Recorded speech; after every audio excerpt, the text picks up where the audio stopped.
अपने बाप जी साहब को, ये कहने की भाषा की बात है, मेरे कहने का तरीका है कि ये बाप जी साहब को अत्यंत प्रिय था। अब सभी संतों की वाणी और संत मत के सिद्धांतों की बातें संतों को प्रिय तो होंगी ही, लेकिन आप सत्संग में इस भजन का कई बार इसका उल्लेख और व्याख्या किए। इस नाते से मैं अपने अनुमान से कहता हूँ कि ये बाप जी साहब को बहुत प्रिय था। नागौर ज़िले में मेड़ता में मीराबाई जी का जन्म हुआ और राजस्थान के चित्तौड़गढ़ में उनका विवाह हुआ। उनका इष्ट था शुरू में भगवान कृष्ण का, बाद में गुरु रैदास से मिले तो वो संत मत की नाम भक्ति के रास्ते पर आ गए। मीराबाई जी, उनके ससुराल वालों का इष्ट था शिव जी के एकलिंग रूप का। शिव जी के कई हैं, कई तरह के अलग अलग लोग प्रतीक बना करके हैं, तो शिव जी के ही उनकी आराधना करते हैं, उनका इष्ट धारण करते हैं। कोई अमरनाथ है, कोई केदारनाथ का, कोई रामेश्वरम का। तो इस तरह से एकलिंग जी एक स्थान है जहाँ पे शिव जी का बड़ा स्थान है। उस गांव का नाम ही एकलिंग हो गया, मेवाड़ में है। वो मेवाड़ के राजघराने का इष्ट था। मीराबाई जी के जो पतिदेव थे वो शादी के कुछ समय बाद में ही किसी युद्ध में वीर गति को प्राप्त हो गए, समाप्त हो गए। और फिर मीराबाई जी के जो देवर थे वो राजगद्दी पर बैठे, उन्हीं को राणा कहा जाता है। यानी राणा तो सभी थे, जो राजगद्दी पर बैठता उसको राजा, और वहाँ की भाषा में राणा कहते थे। उन्होंने कहा, अपनी भाभी, बड़ी भाभी जो मीराबाई जी थी, उनको बोला कि आप ये जो कृष्ण भगवान का इष्ट रखते हैं, आपके यहाँ साधु संत आते हैं, भजन मंडली आती है, सत्संग करते हैं, ये सब नहीं चलेगा। आपको एकलिंग जी का इष्ट रखना पड़ेगा, हमारे खानदान की परंपरा है। मीराबाई जी ने निवेदन किया कि राणा जी, मैं तो आपको कोई कष्ट नहीं देती, मैं अपने महल में, अपना उनका न्यारा महल होता ही है बड़े राजघरानों में, मैं वहाँ अपने भगवान की आराधना करती हूँ और रात को बैठ के उनका सुमरण करूँ या उनसे प्रार्थना करूँ, आपको कहाँ तकलीफ़ तो नहीं देती। लेकिन वो जिद पे आगे, अभिमानी अहंकारी राजा लोग होते ही हैं, बोला नहीं कर सकते,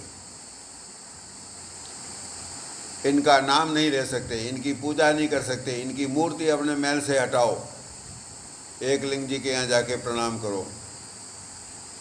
तो भक्त सहन करते हैं, सहन करते करते सहन की सीमा पार हो गई। राणा पहले विरोध करता था, फिर बैर करने लगा, फिर जान का दुश्मन बन गया और उसने मीराबाई जी को जान से मारने की कई कोशिशें की।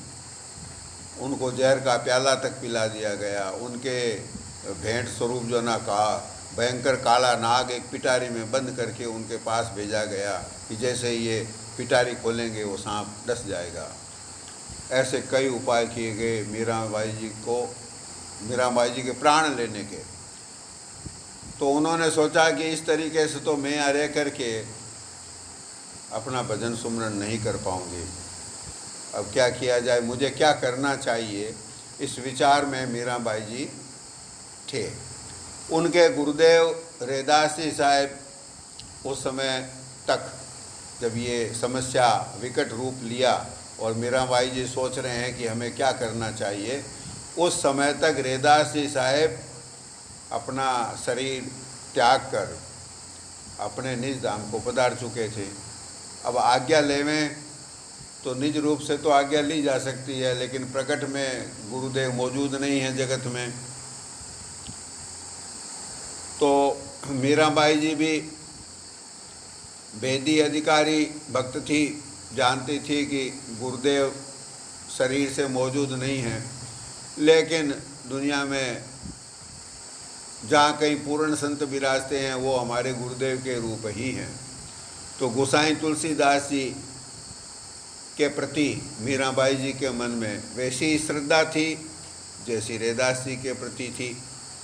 तो उन्होंने गोसाई तुलसीदास जी को एक पत्र लिखा, एक छोटा भजन बना करके पत्र में लिखा कि तुलसी साहब की पहले गोसाई तुलसीदास जी साहब की वंदना किए, स्तुति किए, फिर अपनी समस्या लिखी।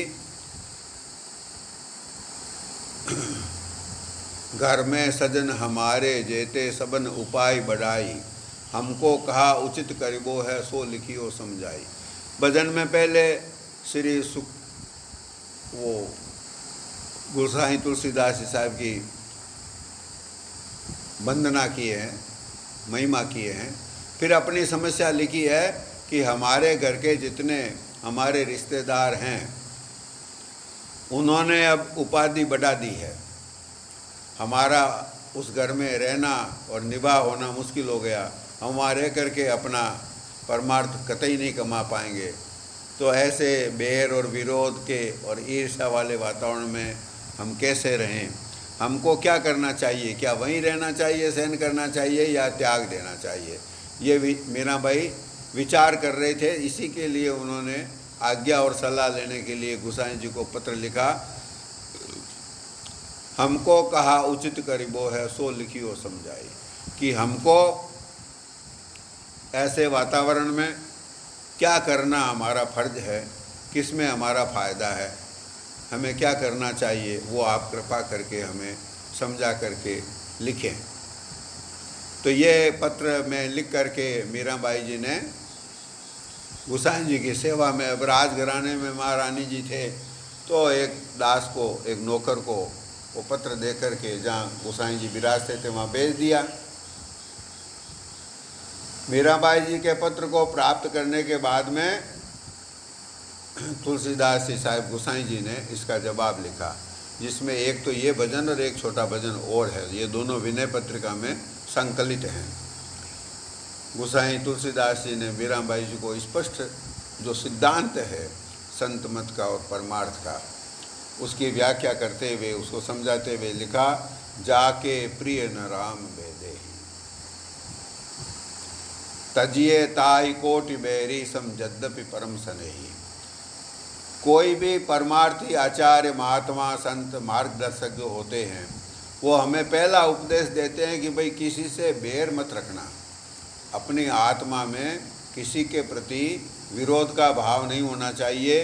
बैर तो विरोध से भी अगली स्टेज है, ज़्यादा गाढ़ विरोध को बैर कहते हैं। तो बैर तो रखना बहुत घातक है, बैर कभी मत रखना, चाहे कोई हमारा अहित करे, चाहे कोई हमारा विरोध करे। ये सर्वमान्य सिद्धांत है, लेकिन यहाँ लागू नहीं पड़ेगा। यहाँ इष्ट व्रत की बात आ गई। इष्ट व्रत की बात आ गई तो गोसाई जी आदेश देते हैं, जाके प्रिय न राम बेदे ही, कि जिसको हमारा इष्ट प्रिय नहीं हो, केवल इतनी सी बात कि हमारा इष्ट जिस किसी को प्रिय नहीं है, भले ही वो हमारे इष्ट का विरोध करता है कि नहीं करता है, हमारे इष्ट को गाली देता है कि नहीं देता है, हमें इष्ट की आराधना से वंचित रखता है, विरोध खड़ा करता है, रुकावटें पैदा करता है, इतना न हो तब भी यदि कोई हमारे इष्ट जिसको अच्छे नहीं लगते, वो हमारे भक्ति में बाधा ही बनेगा, वो सहयोगी तो कब होगा। इसलिए हमारा ये जो मनुष्य शरीर मिला है, ये हमें अपने इष्ट को अर्पण करना है, इस पूरे जीवन को समर्पित करके बदले में उनके चरणों का प्रेम का अमृत प्राप्त करना है। तो यदि हम ऐसे लोगों के साथ में रहेंगे जिनको हमारा इष्ट, हमारे स्वामी, हमारे प्रीतम प्यारे नहीं हैं, प्यारे नहीं है तो मन में विरोध होगा। ज़्यादातर अहंकारी लोग होते हैं, ईगोइस्टिक होते हैं, अड़ियल होते हैं, लकीर के फ़कीर, टेका टेकी वाले। तो उन लोगों को जो कर्मकांडी हैं, शरीयत के पाबंद हैं, उन लोगों के बीच में हम रहेंगे तो इस बात की पूरी संभावना है कि यदि हम उनसे प्रेम रखेंगे तो उनके अंदर जो भावनाएं हैं वो हमारे अंदर आ जाएंगी।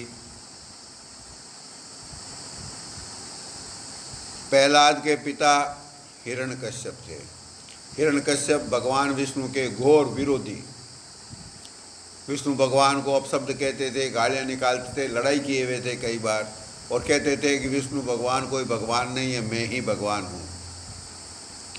अपने लिए कुछ भी कहो, भगवान का विरोध करते थे, और जो भगवान का नाम लेवे उसको उनके राज में सज़ा मिलती थी। अब प्रहलाद उनके घर में जन्म ले लिए। अब यदि प्रहलाद पिता से स्नेह करते हैं, केवल इतनी सी बात है, बहुत मार्के की बात है, कि यदि पिता से स्नेह करते हैं, पिता का आदर करते हैं, पिता की आज्ञा का पालन करते हैं, जो कि एक पुत्र का सामान्य धर्म है, तो पिता के सारे गुण प्रहलाद में आने की पूरी संभावना है। इसीलिए तो पिता के गुण पुत्र में आते हैं कि पिता का और पुत्र का आपस में प्रेम का, स्नेह का संबंध होता है। अब पिता के सारे गुण आएंगे तो भगवान का विरोधी, भगवान का जो विरोध का दुर्गुण है वो भी आ सकता है। अब साथ रहना तो मजबूरी है। जिस घर में जन्म मिलता है वो हमारी खुद की चॉइस या चयन थोड़ी होता है। हम थोड़ी ये कर सकते हैं कि हम इस घर में जन्म लेंगे, इस घर में जन्म नहीं लेंगे। ऐसे सामर्थ्यवान तो हम तो हैं नहीं, ज़्यादातर लोग तो होते नहीं हैं।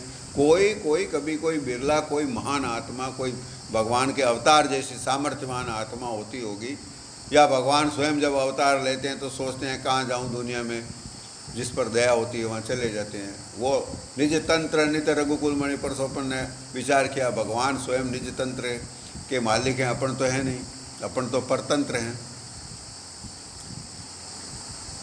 तब जिस घर में जन्म ले लिया उनके बीच में रहते हैं और उनके साथ यदि प्रेम से रहते हैं तो उनके गुण हम में आएंगे, दुर्गुण भी हम में आएंगे, सद्गुण भी हम में आएंगे, उनका सारा असर हम पर उतर जाएगा।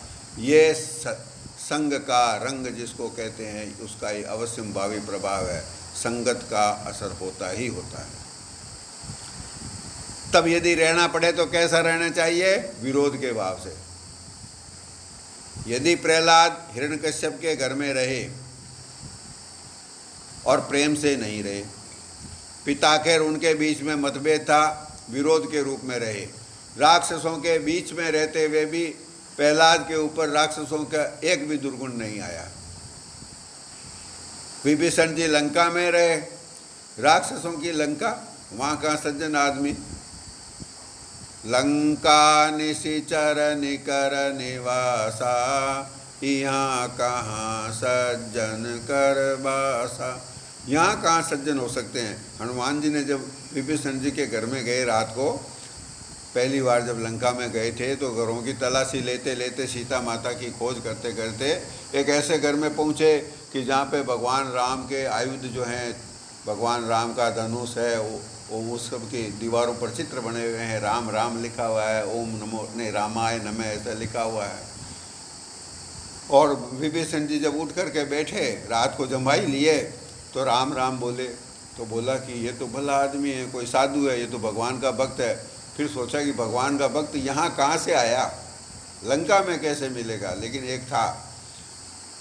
तो विभीषण जी में चारों तरफ राक्षसों का वो राज्य ही था, विभीषण जी में राक्षसों के दुर्गुण नहीं आए। क्यों? कि वो उनके बीच में रहे लेकिन प्रेम से नहीं रहे, और जब समय आया तब लात मार के निकाल दिए तो निकल भी गए त्याग करके। इसलिए गोसाई जी साहब यहाँ फरमाते हैं, जाके प्रिय न राम बेदे, जिसको हमारे भगवान प्रिय नहीं हैं, तजिए ताई कोटि बेरी समझद्यपि परम स्नेह। यदि वो हमारा परम मित्र हो, परम स्नेह रखने वाला हो, हमसे स्नेह का संबंध रखने वाला हो, ऐसा होता भी है दुनिया में, लेकिन यदि वो हमारे इष्ट का विरोधी है तो हमें उसे त्याग देना चाहिए, घोर विरोधी की तरह, घोर बैरी की तरह। विरोध नहीं, बैर। हमें उससे क्या लेना देना जो हमारे इष्ट का विरोधी है। तजिए ताई कोट बेरी सम यद्यपि परम स्नेही। हालांकि वो हो सकता है कि दुनिया के रिश्ते से जो है ना, वो स्वाभाविक स्नेह वाला रिश्ता हमारे और उसके बीच में कायम हो, लेकिन यदि वो इष्ट का विरोधी है तो उसको हमें तोड़ना पड़ेगा, उस रिश्ते को। अब ऐसा उपदेश देते हैं तो किसी के भी मन में आते हैं ये तो घर भांगने वाली सलाह दे रहे हैं, घर तोड़ने वाली सलाह दे रहे हैं, साधु महात्मा जी होकर के हमने इनसे अच्छी सलाह मांगी, अब ये कहते हैं कि तोड़ दो रिश्ता, वो तो बेरी हैं, उनको बेरी समझो, तो लड़ाई नहीं होती हो तो हो जावे। लेकिन नहीं, ये छोटी दृष्टि है। उदार दृष्टि, विशाल दृष्टि से ये बात ऐसी नहीं है। ऐसी बात ये है, जो आगे भक्त हो गए, तुलसीदास जी साहब फरमाते हैं, ऐसा हम अकेले नहीं कह रहे हैं, मीराबाई जी को वो सलाह दे रहे हैं, मीराबाई जी उनसे सलाह ले रहे हैं। तो उन्होंने कहा कि जैसा मैं कहता हूँ वैसा ही आगे महान पुरुषों ने किया है। तो वो उदाहरण देते हैं, क्या फरमाते हैं, तजो पिता प्रहलाद विभीषण बंधु भरत महतारे। हम जैसा कहते हैं, गोसाई जी महाराज फरमाते हैं, भाई वैसा ही आगे लोगों ने किया है। जो भक्त हैं उनका रास्ता बड़ा कठिन है, उन्होंने इस कठिन रास्ते पर तलवार की धार के समान तीक्ष्ण रास्ते पर जो चल करके यहाँ से पार हुए हैं, तो संसार सागर से। तो पिता ने अपने, प्रहलाद ने अपने पिता को त्याग दिया, तो जो पिता प्रहलाद, विभीषण बंधु, विभीषण ने अपने भाई को त्यागा कि नहीं त्यागा? त्यागा। बाप को और भाई को त्याग दिया, ये तो सरल है। अब कलयुग में तो वैसे ही स्वार्थ के लिए भी बाप को छोड़ करके बेटे अलग मकान बना के रहते हैं, फिर बोलचाल भी बंद कर देते हैं। लेकिन भरत ने अपनी माँ को भी त्याग दिया। तजो पिता प्रहलाद विभीषण बंधु भरत में तारी। और ऐसा सदा जुगों जुगों से होता है, इस कलयुग की बात नहीं है, हमेशा सभी युगों में ऐसा होया। बलि गुरु तजो, बलि ने तो अपने खानदानी गुरु, जो कुल गुरु होते हैं पुरोहित, वो यज्ञ वगैरह करवाया करते हैं, धार्मिक क्रिया कर्मकांड जो संपन्न कराते हैं उनको पुरोहित कहते हैं। और हर खानदान का एक पुरोहित, बड़े खानदानों का अपना नियत पुरोहित होते थे। तो राजा बलि थे, उनके कुल पुरोहित थे शुक्राचार्य जी। राक्षसों के सभी के कुल पुरोहित शुक्राचार्य जी हैं। जब भगवान स्वयं बलि के यज्ञ में भिक्षा लेने के लिए शरीर धारण, अवतार धारण करके पधार गए, और बलि समझ गए कि ये मेरे भगवान ही हैं, जिनको हमेशा दर्शन देने की प्रार्थना करता हूँ, वो आज स्वयं आ गए हैं और मुझसे मांग रहे हैं। ये ज़मीन जायदाद, मेरा शरीर, ये सब संपत्ति, ये राज तो इनका ही है, तो आज ये खुद लेने के लिए आ गए हैं। ऐसा मेरा सौभाग्य खुल गया, तो आज नहीं दूंगा तो कब दूंगा, ये मेरे इष्ट आ गए। वहाँ पे कुल गुरु यानी पुरोहित जो थे, वो शुक्राचार्य जी थे, वो भी जानकार थे। वो समझ गए ये भगवान है, धोखा देने के लिए आए हैं, बलि को ठगेंगे। बलि जाना चाहता है स्वर्ग, भगवान स्वर्ग भेजना नहीं चाहते। अभी इसका सारा यज्ञ भंग हो जाएगा और भगवान इसे कहीं और टिका देंगे। और शुक्राचार्य जी विरोधी थे, राक्षस जाति पूरी भगवान की विरोधी थी। देव जाति भगवान की सेवक है, राक्षस हमेशा भगवान विष्णु का विरोध करते हैं। तो शुक्राचार्य जी ने कहा कि नहीं, इनको दान ये मांगते हैं, नहीं देना, मैं मना कर रहा हूँ, मैं तुम्हारा इस समय कुल गुरु हूँ, यज्ञ मैं करवा रहा हूँ, मेरे आज्ञा के अनुसार यज्ञ होगा। बलि ने कहा, अरे भगवान आ गए, अब कौन सा यज्ञ और कौन सा नियम, कौन सा कायदा, कौन कुल गुरु और कैसी यज्ञ की यजमान की मर्यादा। आज अनंत जीवन की साधना सफल हो गई, भगवान दर्शन भी दे रही है, दया करके मेरे से मांग रहे हैं, मेरी क्या औकात देने की, मांग रहे हैं तो अपना दे करके सफल बनाऊं। तो उन्होंने शुक्राचार्य जी का आदेश नहीं माना बलि ने। तो बलि जो है राक्षस शरीर से होते हुए भी भागवत थे, यानी भगवान के भक्त थे, भक्ति मार्गी थे। बलि गुरु तजो कंत ब्रज बनितन। कंत के ब्रज की स्त्रियों ने तो अपने आदमियों को छोड़ दिया। गोपियाँ थी, वो सब अलग अलग घरों में थी, उनकी शादियाँ हुई थी, उनके अपने अपने सबके पति थे। गोपियों का भगवान के बाल स्वरूप में, बाल लीला जब भगवान करते थे, तब उनसे गहरा प्रेम का रिश्ता जुड़ गया। और ऐसी अनन्य प्रेम जिसकी मिसाल बहुत कम मिलती है, ऐसा गहरा प्रेम भगवान से हो गया, भगवान के सरगुण रूप से हो गया। अब वो भगवान से, अपने इष्ट से प्रेम करे, तो दुनिया के रिश्ते के हिसाब से औरतें औरत जात जिनका विवाह भी हुआ है, पराये घर की स्त्रियां हैं, वो किसी पराये पुरुष से बातचीत भी नहीं किया करती। पुराने समय में प्रतिबंध ज़्यादा भी होंगे। तो समाज में विरोध होना स्वाभाविक था। समाज में टिक्का टिप्पणी भी होती है ऐसे मामलों में। औरत जात है, उनकी इज्जत पर लोग आक्षेप लगा देते हैं, लांछन लगा देते हैं। भगवान पर भी लांछन लगे ही थे। जो भगवान के विरोधी रहे उस समय में, उन्होंने भगवान की इस लीला थी तो यह प्रेम लीला भक्तों के लिए की गई, लेकिन वो जो भगवान के विरोधी हैं वो प्रेम से खाली हैं, तो भगवान की लीला को समझ नहीं पाते। तो वो दुनियावी और मलिन दृष्टि से उसको देखेंगे, तोलेंगे, उसका मूल्यांकन करेंगे तो उसमें गलतियां नज़र आएगी। तो उन्होंने कहा कि ये तो मर्यादाहीन काम है, ये तो जो है ना वैसे ही व्यभिचारी, ये चरित्रहीन है। भगवान के बारे में भी ऐसा कह दिया गया, उन स्त्रियों पर भी ऐसा लांछन लगा। फिर भी आज हमारे इष्ट पार ब्रह्म परमात्मा शरीर धारण करके हमसे प्रेम करने के लिए जगत में आ गए।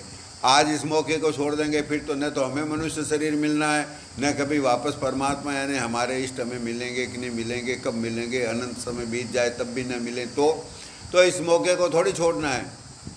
दुनिया कुछ भी कहती है, उससे क्या लेना देना। तो ब्रज की गोपियों ने अपने ससुराल पक्ष के और उनके पियर वाले भी उनको यही शिक्षा देते थे। जब वो पियर में जाती थी तो बेटी ऐसा मत करो, छोड़ो, तुम्हारी वजह से लोग हमारे ऊपर भी उंगली उठाते हैं, कहते हैं तुम्हारी बेटी है, ऐसे ऐसे काम करती है। वह रात को जाकर के शरद पूर्णिमा को रास के अंदर तुम डांस कर रही थी उस ग्वाले के साथ। तो उन्होंने कहा हाँ किया था। तो बोला ये तो नहीं कर सकते भाई, आधी रात को जाकर के, शरद पूनम के दिन आधी रात को जाकर के तुम किसी पराये मर्द के साथ नाचोगी तो हमारी इज्जत, हमारी तो नाक कट गई। अब वो अपनी दृष्टि से कह रहे हैं, गोपियों का अपनी भक्ति वाली दृष्टि है, उनकी अपनी व्यवहारिक दृष्टि है, संसारी दृष्टि है। तो पियर वालों ने भी कहा, ससुराल वालों ने भी कहा, उन्होंने समाज से नाता तोड़ लिया। जो कहना है सो कहो, अब तो प्रकट भई जी जाने, बा मोहन से प्रीत निरंतर क्यों निभेगी छानी। उन्होंने कह दिया, अब छिपाने की बात नहीं। गए थे पूर्णमासी की रात को, हाँ रासलीला हुई थी। वो भगवान है, वो इंसान नहीं है, वो पार ब्रह्म परमात्मा है। बोला काय का पार ब्रह्म परमात्मा, ऐसे काम दिन को भी करता, दिन को डांस करता तो ही लोग उंगली उठाते, रात को काय को किया। अब कहने वाले तो दुनिया की ज़बान कौन पकड़ता है। तो गोपियों ने कह दिया छिपाने की बात नहीं, अब कितने दिन छिपेगी, अब तो प्रकट भई जग जानी, अब तो खुली बात है, हमारा तो उनसे प्रेम है, क्या करें। वाह मोहन से प्रीत निरंतर क्यों निभेगी छानी। अब ऐसा प्रेम है तो उसको छिपा के रखेंगे तो नहीं रहेगा। तो हमारा तो उनसे प्रेम है। अब वो मर्द हैं, हम औरत शरीर में हैं, वो पराये घर के पुरुष हैं, हम पराये घर की स्त्रियाँ। ये तो हमारी मजबूरी है, समाज में ऐसा प्रकृति ने ऐसा विधान बना दिया। लेकिन हैं वो हमारे इष्ट जीवात्मा के स्वामी, आपके भी वही स्वामी हैं। इन बात को, ऐसी बातें कहे तो सुनता कौन है। तो आखिर में उनको अपना घर बार से जो है लांछित होना पड़ा, तिरस्कृत होना पड़ा, लांछन सहन करना पड़ा। उन्होंने कोई बात नहीं, सहन कर लिया। लोगों ने, कईयों ने उल्टा कहा, कईयों ने उनको घरों में बंद कर दिया। ऐसा तो सदैव होता है। अपने यहाँ एक बहुत बड़ी सत्संगी बहन थी, आसी बाई जी, और वो जब बाप जी की सत्संग में शुरू में जब बाप जी नागौर पधारे वहाँ जाने लगी तो उनकी सास ने उनको घर में 7 दिन तक तो मतलब बंद कर दिया। 7 दिन बाद तो उनको मौका लगा तो घर से छोड़ के निकल गई, लेकिन 7 दिन तक बंद रही। क्यों? कि बोला नहीं जा सकती। वो महात्मा जी उल्टा उपदेश देते हैं, वो गलत रास्ता दिखाते हैं, समाज में हमारी इज्जत है, नाक कट जाएगी, नहीं जाने देंगे। तो फिर वो चोरी छिपे जाती थी तो बोला फिर चोरी छिपे चली गई तो तुम्हारी भी नीयत खराब होगी। ऐसे लांछन दुनिया लगाती है। बलि गुरु तजो कंत ब्रज बनितन भय मुद मंगलकारी। ऐसे ऐसे उदाहरण और भी कई हैं। तो गोसाई जी साहब फरमाते हैं कि इन लोगों ने, प्रहलाद ने अपने पिता को त्यागा, विभीषण ने अपने भाई को त्यागा, भरत ने अपनी माँ को त्यागा, बलि ने अपने कुल गुरु को छोड़ दिया, ब्रज की गोपियों ने अपने अपने आदमियों को और घरों को छोड़ दिया। ये गिनने के लिए कुछ उदाहरण दिए। तो उन्होंने कहा कि ऐसे जब इन्होंने ऐसा किया तो वो अधोगति में गए क्या? नहीं, अधोगति में नहीं गए। वो मुद मंगल की गति को प्राप्त हुए, उनका पूर्ण कल्याण हो गया। इसलिए यह सलाह समझ में आने में थोड़ी मुश्किल है कि जिसको अपना इष्ट प्यारा नहीं हो उसको छोड़ दिया जाए, उससे नाता प्रेम का बंद कर दिया जाए, समाप्त कर दिया जाए। समझ में आने में मुश्किल है, लेकिन जिन्होंने आगे ऐसा किया है, आज तो हम कहते हैं कि गोपियाँ भाग्यवान थी, आज तो कहते हैं कि बलि ने जो है ना वो बाजी जीत ली, यज्ञ सफल हो जाता तो कहते स्वर्ग का राज मिलता, भगवान के चरणों का प्रेम तो नहीं मिलता। भरत यदि माँ का कहना मान लेते तो अयोध्या के राजा बन सकते थे। आज भगवान के दिल के राजा बन गए। बाद में ऐसा प्रेम बढ़ा कि भगवान भरत की मंजूरी लेने लगे। कई जब वन में सभाएं हुई तो बोला जैसा भरत कहता है, जैसा भरत चाहता है मैं तो वही करूँगा। मेरी अपनी प्रतिज्ञा, वचन, पिताजी के वचन, इनकी भी अहमियत है, लेकिन भरत के प्रेम के आगे मैं सब छोड़ने को तैयार हूँ। तो भगवान के दिल को जीत लिया। अयोध्या का राज नहीं मिला तो क्या हुआ, भगवान के दिल पे राज किया। भय मुद मंगलकारी, जिन्होंने दुनिया के रिश्तों को ठोकर मारी, अपने इष्ट के प्रेम को निभाया, वे किस गति को प्राप्त हुए?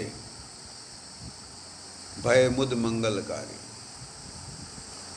ऐसी सुंदर रामचरितमानस की रचना हुई, भगवान की खूब महिमा करी गोसाई जी ने। लेकिन जहाँ भरत जी की महिमा का सवाल आया, भगवान की महिमा से भी ज़्यादा महिमा करने लगे, करते ही गए। अयोध्या कांड से बड़ा कोई 7 कांड में कांड नहीं है। अयोध्या कांड के मुख्य पात्र भरत हैं। पूरी रामचरितमानस में सर्वोत्तम जो है, मन लगा करके, मन तो सभी में लगा के ही किया होगा, लेकिन सबसे सुंदर जो बन पड़ा है वो अयोध्या कांड की रचना है। और अयोध्या कांड के प्रमुख पात्र भरत हैं। और भरत का चरित्र का जब चित्रण करते हैं तो गोसाई जी जो है वो करते ही जाते हैं, प्रेम के वश में करते ही जाते हैं। भयो न भुवन भरत सम भाई, भगवान कहते हैं लक्ष्मण को, हे भाई, भरत के समान तो 14 भुवन में कोई दूसरा भाई नहीं हुआ। देवगुरु बृहस्पति जी इंद्र को कहते हैं कि जग जपी राम राम जपी जेऊ, जगत जिस राम का जाप करता है, सुमरन करता है, राम तो अपने मन के अंदर भरत का सुमरन करते हैं। जनक जी जैसे विदे ज्ञानियों के शिरोमणि वो रानी सुनैना को कहते हैं, सावधान सुन सुमुखी सुलोचनी भरत कथा भवबंध विमोचनी, कि हे सुमुखी, हे रानी, हे सावधान होकर के सुनो। भरत जी का जो चरित्र है, भरत जी की जो कथा है, वो भवसागर के बंधनों से मुक्त करने वाली है। इतनी महिमा की है, तो ये सब भक्ति के वश में।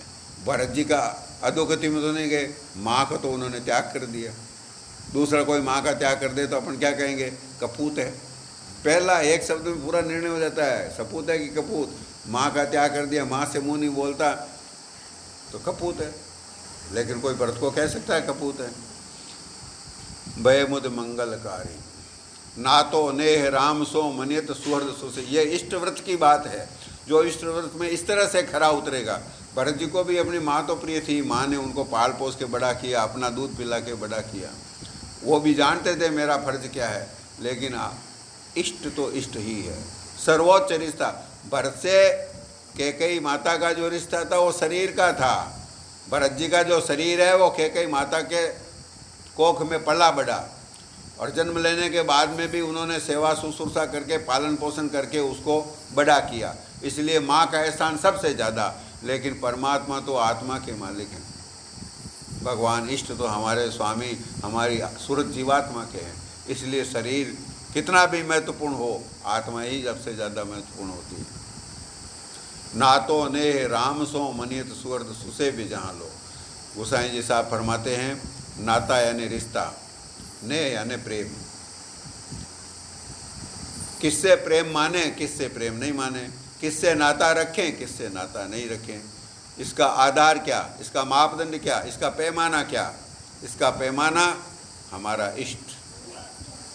जो हमारे इष्ट को प्रिय, जिसको हमारा इष्ट प्रिय, वो हमारा भी प्रिय। जो हमारे इष्ट की सेवा करता है, हम उसके चरणों की सेवा कर लेंगे। हो सकता है दुनिया के अंदर उसने हमारा विरोध कर दिया हो, दुनिया के रिश्ते तो दुनिया बनते बिगड़ते रहते हैं, दुनिया के काम बनते बिगड़ते रहते हैं, दुनिया की तो संतों की दृष्टि दुनिया के परे होती है। हम तो संसारिक तराजू में सब चीज़ को तोलते हैं, तब कहते हैं इसके चरणों की पूजा करें। ऐसा कैसे हो सकता है? ये तो हमारा 3 पीढ़ियों से ही, हमारा इस परिवार से तो विरोध चलता है। पुराना तो अभी बदला लेना बाकी है हमारे। तो इसके दादा तक ने हमारे साथ जो है ना खराब व्यवहार किया था, ये हमारा हक दबा करके बैठ गए हैं। ये सब तो संसारिक दृष्टि है, ये संतों के पास तो भक्तों के पास नहीं है। भक्तों के पास क्या है? भक्तों के पास ज्ञान दृष्टि नहीं है, व्यवहारिक दृष्टि, संसारिक दृष्टि दुनिया वालों के पास है। ज्ञान दृष्टि ज्ञानियों के पास है, भक्तों के पास प्रेम दृष्टि है। वो सब चीज़ को प्रेम की नज़र से देखते हैं। तो जो उनके भगवान को प्रिय, वो भक्तों को भी प्रिय।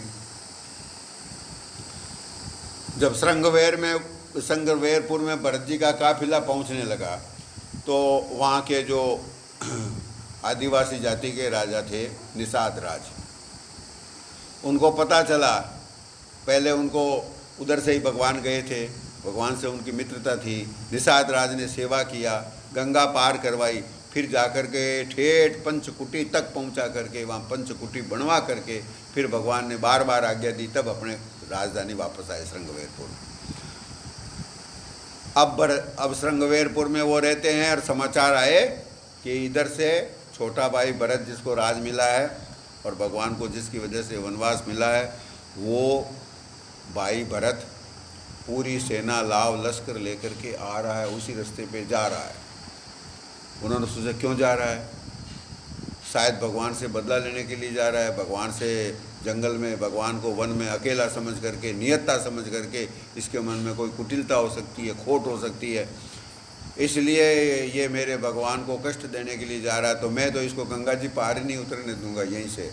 जब तक मैं जिंदा हूँ, मेरे भगवान का अहित करने वाला इस रास्ते से आगे एक कदम भी नहीं बढ़ा सकता, मैं किस लिए हूँ। तो अपने सब साथियों को इकट्ठा किया कि आज मौका आ गया है, लड़ेंगे। हो सकता है वो अयोध्या के राजा हैं, चक्रवर्ती सम्राट की सेना साथ में है, हम मारे जाएं। कोई बात नहीं, हम मारे जाएंगे, जब तक जिंदे हैं तब तक तो गंगा पार नहीं उतरने देंगे। तो सब वीरों ने कहा कि हाँ ऐसा ही होगा, जो आपकी आज्ञा है, आप निश्चिंत रहिए, हम जब तक जिंदा हैं तब तक तो सेना पार नहीं जाएगी, जब अपन समाप्त हो जाएंगे तब जो होगा सो होगा। लेकिन वो बात तो ठीक नहीं थी, ये तो उनके मन की कल्पना थी और ये थोड़ी देर में ये भ्रम निराकरण भी हो गया।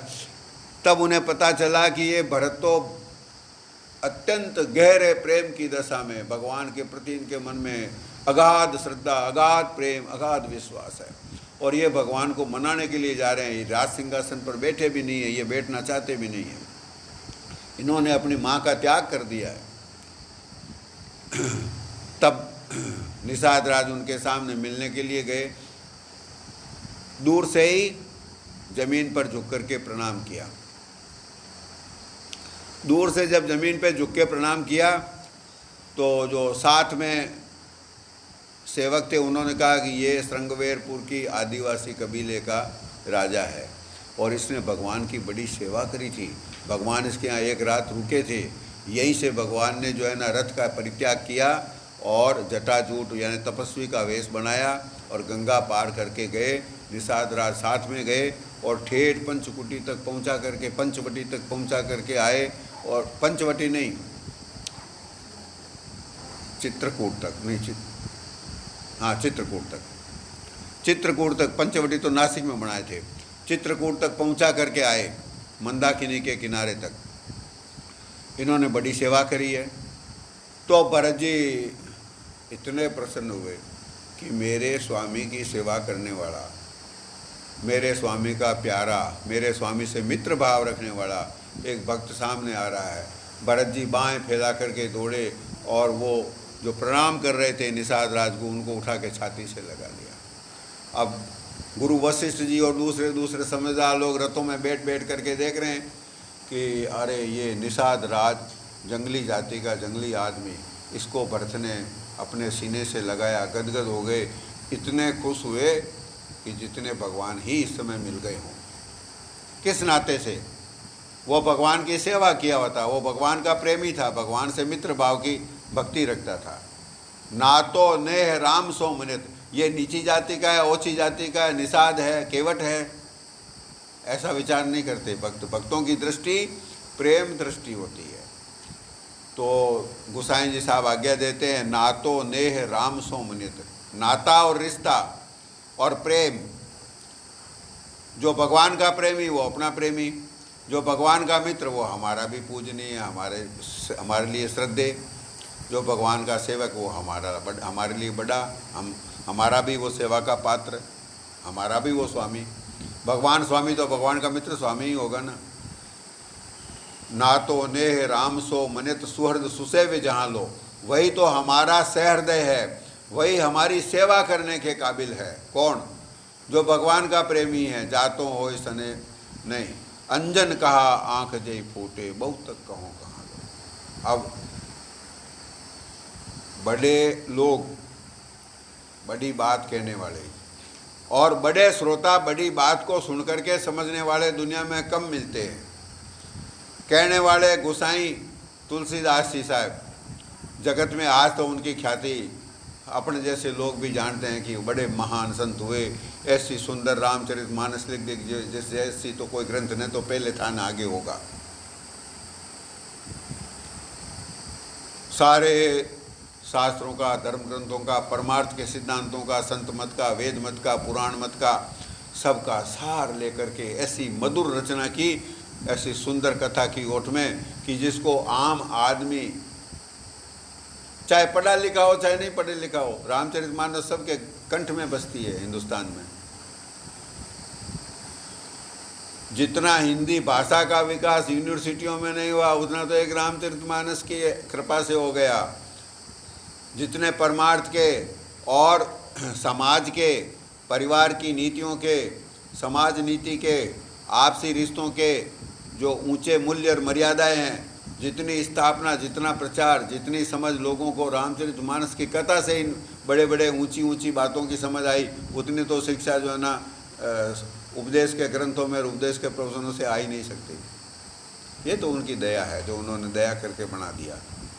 भारी भवसागर उतार तो कवन पार, जो पे ये रामायण तुलसी न गाओ। तो एक बेणी कवि हुए हैं यूपी में, उन्होंने तुलसी साहब जी की महिमा में लिखा, पूरा कविता है 4 लाइन का, उसमें आखिरी कड़ी है, भारी भवसागर उतार तो कवन पार, जो पे ये रामायण तुलसी न गाओ।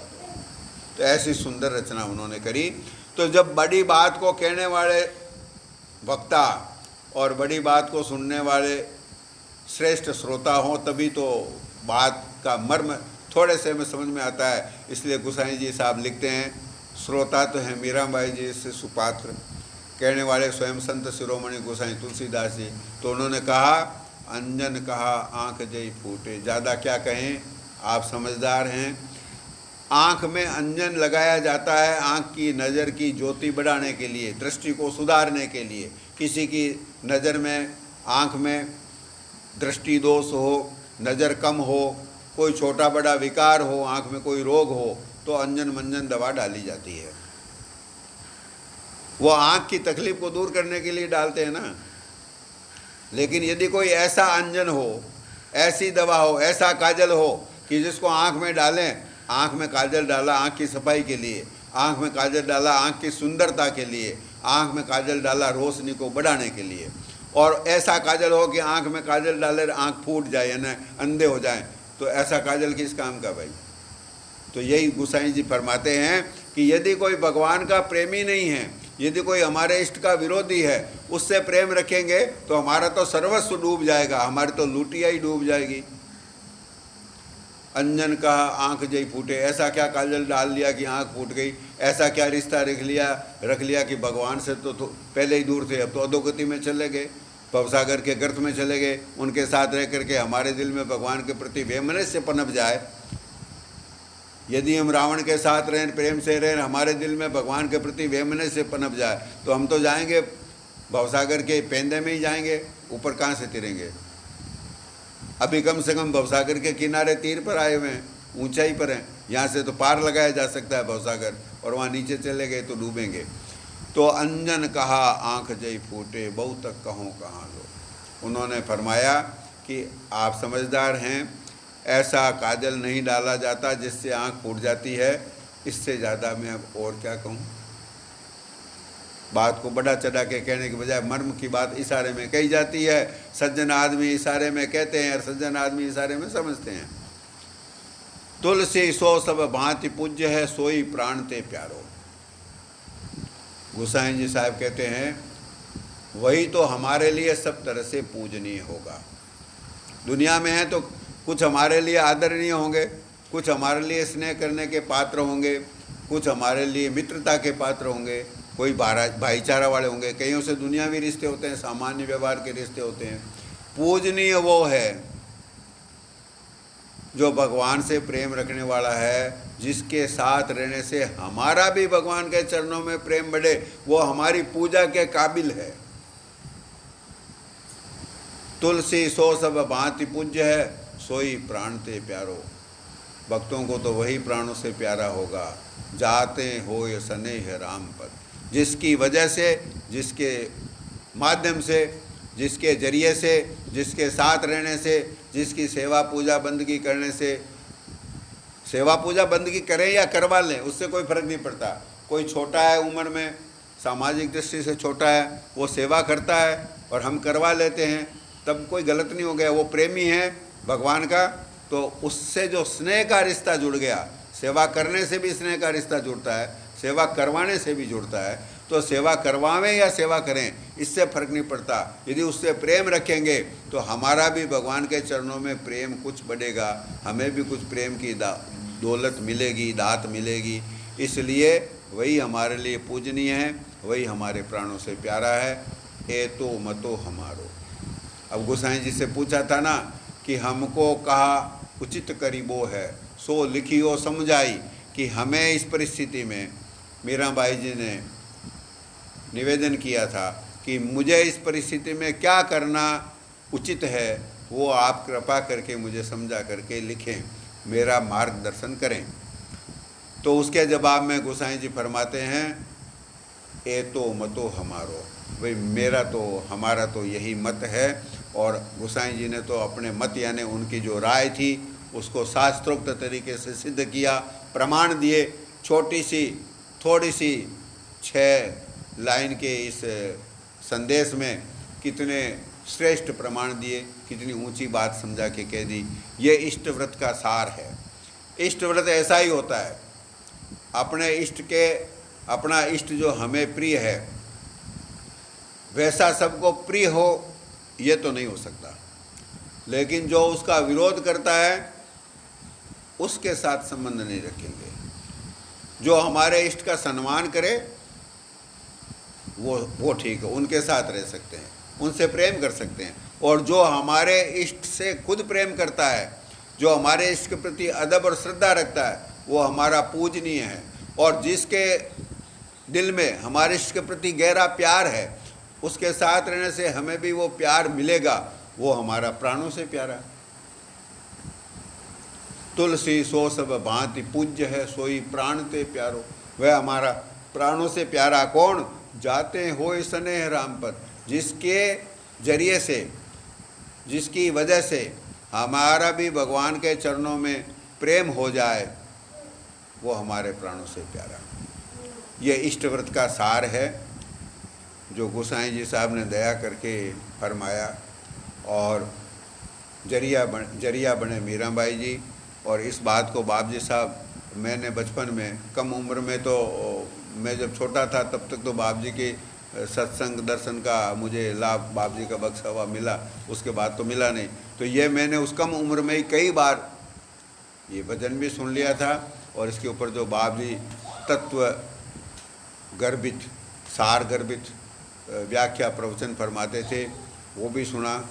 बाप जी साहब ने तो बड़ी दया करके बहुत ऊंचे घाट पर विराज करके इस ऊंचे सिद्धांत को फरमाया। और लेकिन मेरी तो तुच्छ बुद्धि है, मेरे तो समझ वहाँ से उतना कैसे आएगा। जितना गोसाई जी साहब ने फरमाया वो मेरे जैसों के, वो मीराबाई जी के समझ में आ सकता है, मेरे समझ में कैसे आ सकता है। जितना बाप जी साहब ने फरमाया वो मेरे तो हुबहू तो कैसे समझ में आ सकता है। वो तो मेरी पात्रता नहीं है, घटने सिंधु समाए। मेरे तो फूटा हुआ पात्र है, उसके अंदर तो ऐसी कीमती बात टिकती ही नहीं। लेकिन ये तो उनकी कृपा है तदपि कहीं गुरु बारही बारा, समुझ परी कछु मति अनुसारा, भाषा बद्ध करब में सोई, मोरे ही प्रबोध जई होई। भगवान की कथा के बारे में गोसाई जी ने रामचरितमानस में लिखा कि हमें यह कथा कहाँ से सुनने के मिली और मैं इसको कहने का अधिकारी कैसे हुआ, मुझे किसने बताया। पुराने समय में तो काकभूषण जी ने गरुड़ जी को सुनाया, शिव जी ने माता पार्वती को सुनाया, याज्ञवल्क जी ने भरद्वाज ऋषि जी को सुनाया।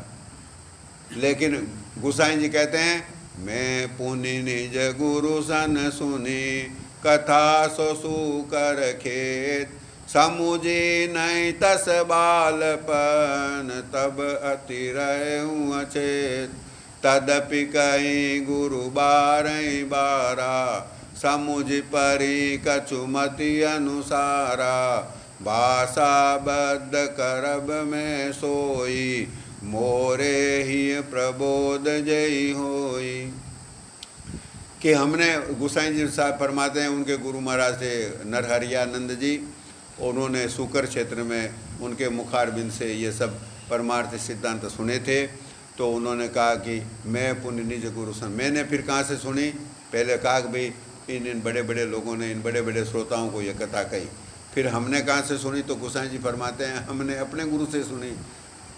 मैं पुण्य निज गुरु सन सुनी, कथा सो सूकर क्षेत्र में गुरु महाराज विराजते थे, वहाँ उनकी सेवा में जब छोटे बच्चे थे तभी रहे।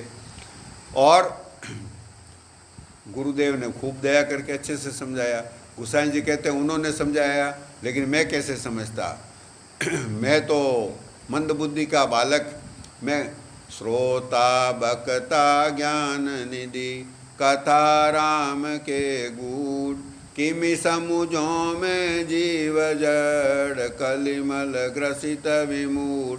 श्रोता और वक्ता दोनों ज्ञान के भंडार, याज्ञवल्क जी भी ज्ञान के भंडार और भारद्वाज जी भी ज्ञान के भंडार। श्रोता वक्ता ज्ञान निधि, कथा राम के गूढ़। भगवान की कथा और भी ज़्यादा सार गर्भित, और कहने वाले सुनने वाले सब ज्ञान निधान।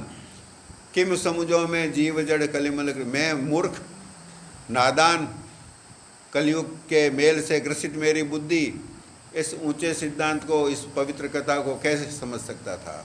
लेकिन गुरुदेव भी सामर्थ्यवान हैं। तदपि कहीं गुरु बारही बारा, समझ यही दशा वही ये सिद्धांत तो बहुत ऊंचा है, हूबहू तो मैं खुद स्वयं समझ नहीं पाया, तो मैं वापस कैसे कह सकता हूँ। लेकिन ये उनकी कृपा है कि तदपि रही गुरु बारही बारा, समुझ परी कछु मति अनुसारा। उन्होंने दया करके बार बार फरमाया, तो छोटी और ओछी बुद्धि में कुछ जो उन्होंने ज़बरदस्ती ठूस ठूस के अंदर भरा, भाषा बद्ध कर्म में, वही मैं वापस कह सकता हूँ। तो ये परमार्थ का सिद्धांत है, संतमत का सिद्धांत है, बाप जी का मूल सिद्धांत में से सिद्धांत है। बाप जी को ये प्रिय था।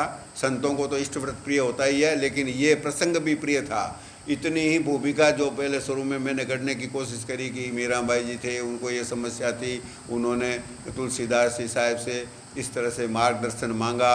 एक भजन जो लिखा गोसाई जी की सेवा में, वो वैसे तो मंदिर मीराबाई जी का जो मंदिर है वहाँ पे दीवार पे लिखा हुआ है, मुझे हूबहू याद नहीं, और विनय पत्रिका में भी है। उसके जवाब में गोसाई जी साहब ने ये जवाब लिखा। तो ये सब इसी तरीके से बाप जी बताते रहे, बताया दया करके, वही मैंने निवेदन किया। तो अपना संतमत के जो सत्संगी हैं, हम सत्संगी तब कहलाने के अधिकारी बनते हैं कि जब हम इस तरह के जो संतमत के मूल सिद्धांत, यानी जिनके ऊपर नींव के ऊपर मकान खड़ा होता है, आधार के ऊपर जो है ना कोई चीज़ टिकती है, तो ये नींव है। टेक इष्ट के चरणों की पक्की होनी चाहिए। उसके बाद में करनी का नंबर आएगा। यदि कोई करनी कम करता है कि ज़्यादा करता है, इसका थोड़ा फर्क तो पड़ता है, लेकिन ज़्यादा फर्क नहीं पड़ता।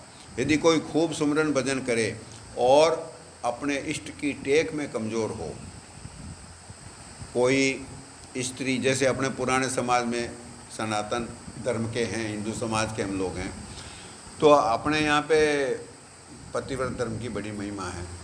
अब कोई स्त्री गुणवान हो, रूपवान हो, लेकिन अपने पति की बराबर अदब न करे, उससे झगड़ा टंटा करे, उसका पतिव्रत ऊंचा न माना जाए, तो उसकी इज्जत तो सज्जन लोगों के समाज में नहीं हो सकती ना।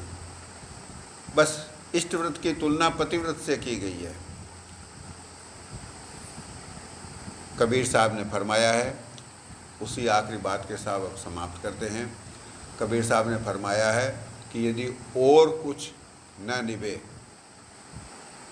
हमसे, क्योंकि हम निर्बल हैं, करनी न बने, त्याग कमज़ोर हो, दुनिया से राग कम न हो पाए, बाप जी के चरणों में प्रेम करना तो फिर अपने बस की बात नहीं है, न हो पाए, कम हो पाए, तो टेक मजबूत कर लें। सही टेक है तासु की, जाके सतगुरु टेक, टेक निबाहे देह बर, रहे शब्द मिलिए।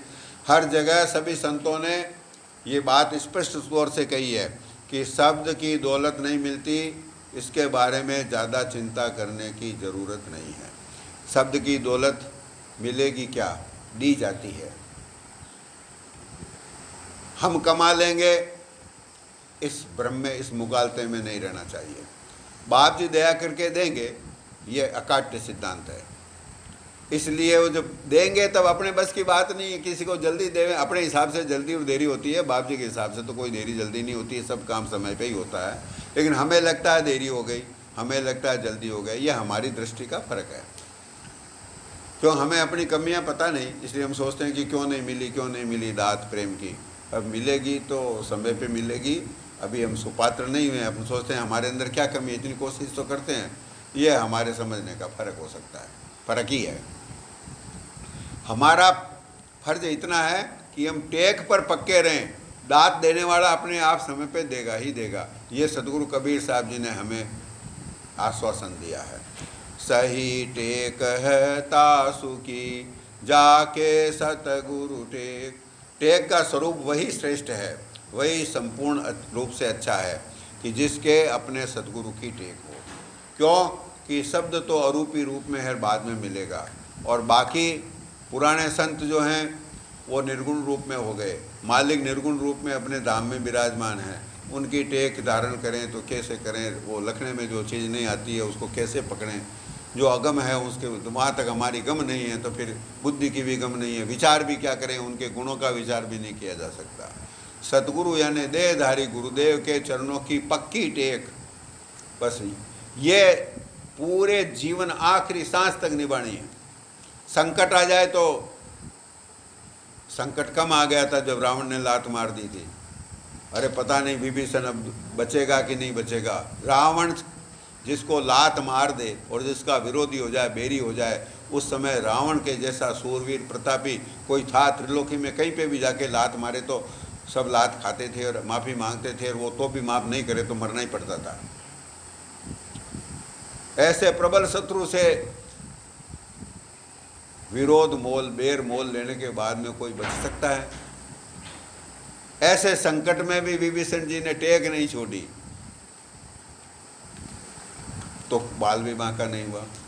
और जो वो शक्ति भी आई रावण की छोड़ी हुई, तो भगवान ने देखा कि अब तो आ गई शक्ति, और अब विभीषण कैसे झेल पाएंगे, कमज़ोर हैं, शक्ति प्रबल है। तो शरणागत वत्सल भगवान बीच में आए, शक्ति अपने ऊपर झेली। टेक वाले का बाल भी बांका नहीं होता, पक्का विश्वास इस बात का होना चाहिए, तब शब्द की दात तो बाप जी दे देंगे। इसलिए कबीर साहब ने फरमाया कि टेक निभाए देह भर रहे शब्द मिलिए। यदि टेक का आखिरी सांस तक, देह पात होने तक, जब तक सांस में सांस, आखिरी क्षण जब तक इस जीवन का नहीं आता, तब तक टेक भंग नहीं हो, तो शब्द की दात तो मालिक दे देंगे। शब्द में मिलकर के एक ही होगा, वो जीव कहाँ जाएगा?